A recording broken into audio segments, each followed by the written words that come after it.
Happy Vlogmas day number 11.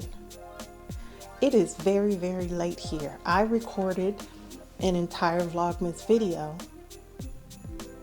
and the sound's not working. I don't know why the sound's not working, but it's not.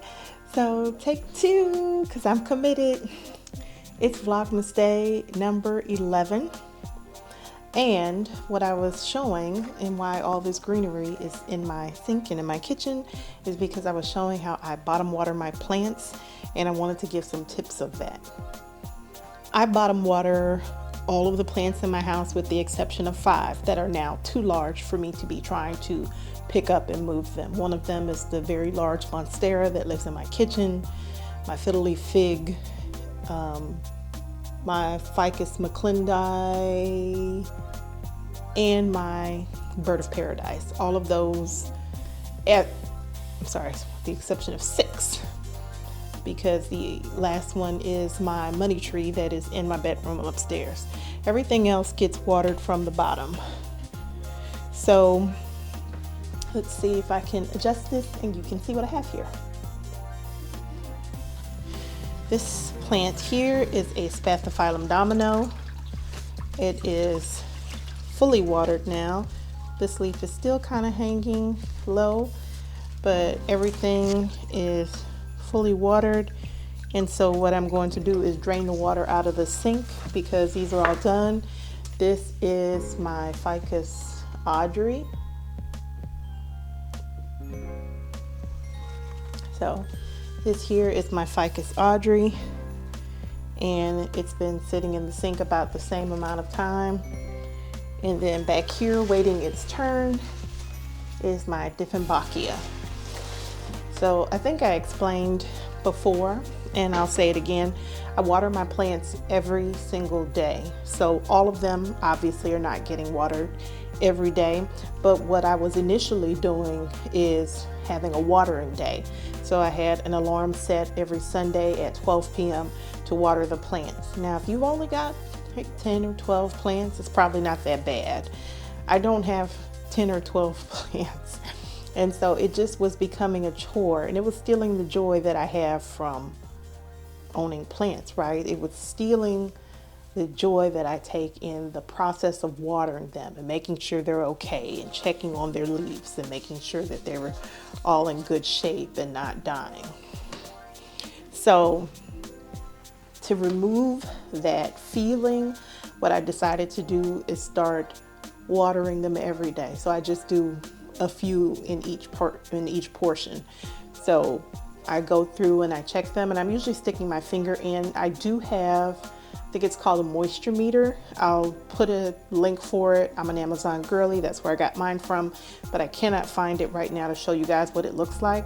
But it reminds me of a meat thermometer, right? So you kind of stick it down into the soil, and then there's a little gauge that'll bump up and say moist or dry. So ultimately that's what you're looking for. Usually when the top couple of inches are dry is when it's time for you to water. So I don't experience that in the same way with these plants because I bottom water. And so that means the roots are gonna have to dig down to wick up that water. So it will have, it's supposed to have, let me not say it will, it is supposed to have a stronger root system. And sorry y'all, I am tripping over my words here because sis is tired. Like when I tell you I worked the full day, and then I'm like, yeah, okay, I'm going to show people how I do bottom watering. Recorded the whole video and everything, and no sound whatsoever. I don't know why. It's just like a loud buzzing whirring, but it happens to the best of us, right? It was going to be my turn eventually. Here's my thing. If you're watering from the top, or if you have the large plants that you have to water from the top, you're going to need this. These are called mosquito bits. At least once per month. If you're a top waterer, I say use the mosquito bits. Ultimately, it gives you directions on the back to tell you how to use it. But ultimately, you're going to put some of the mosquito bits in a container. You're going to put warm water and let them basically steep like you would a tea for about 30 minutes. And then you're going to pour that onto that water. You're going to pour onto the plant, and you're going to want to strain those mosquito bits out. I actually have a strainer specifically just for that. Some people use cloth, or if you have a pitcher for my upstairs, I have a pitcher that has the slots so the mosquito bits don't run out. This will only take care of the larva. So the fungus gnat larva, this is what will help with that. The actual fungus gnats, you're going to need the yellow sticky traps, and I'll show you those. If you have the adult fungus gnats, these are going to be what you need. They'll just basically fly into them and catch the adults, but this won't do anything for the larva, which is why you need the mosquito bits. The reason I'm saying do it at least once per month, if you see an adult fungus gnat, you can just best believe they're laying all the little eggs, and you're going to have an infestation, and then you're going to be in your house like this. They're going to be all in your food, in your drinks.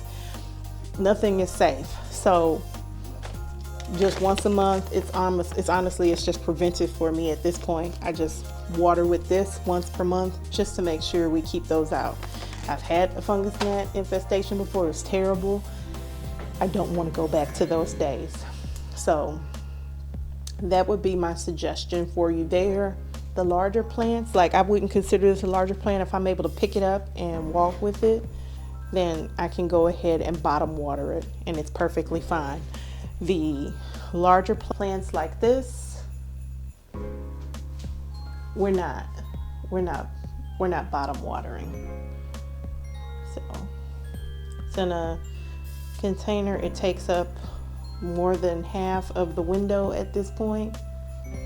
We're not. So I would say it's a judgment call on whether or not you want to try to pick that up and bottom water it. I don't have the strength to do it, so I don't do it, but I do recommend bottom watering. It's a way for you to prevent the fungus gnat infestation. You're not going to see that as much with bottom watering, and it's from bottom watering only taking up what it needs. It's not being overwhelmed. And then I'm not allowing it to sit in water. So some of my plants have gotten hit with root rot, or you'll see like brown spots on your edges of your leaves. That's from overwatering. So you want to prevent that. And the way I do that is by bottom watering, and then I take it up out of the water, let that excess water drain out, and then I let it sit. In the fall and winter, you're probably not going to have to water your plants as much as you do in the spring and summer when it's warmer. I've noticed I've definitely slowed down, but just feel in there, see how it feels. I keep my house pretty much at 72 degrees, which is a tropical temperature, but bearable, right?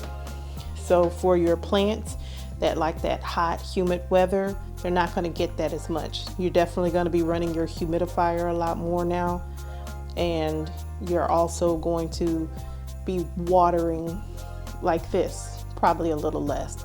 So this plant, where I would normally during the spring, summer, when it's hotter, I'm probably watering it maybe once per week. Here I'm at a week and a half, 2 weeks, just depending on what it needs. And each plant is different, and each household is different. So there's no one size fits all. You really do need to judge and see what your plant needs. That's my opinion on that. Again, it's very late here, and I'm committed to getting my Vlogmas out. So this will be coming to you guys late at night like the rest of them have, but I got hit with the no sound. So here we are. Alrighty, I'll see you guys tomorrow. Bye.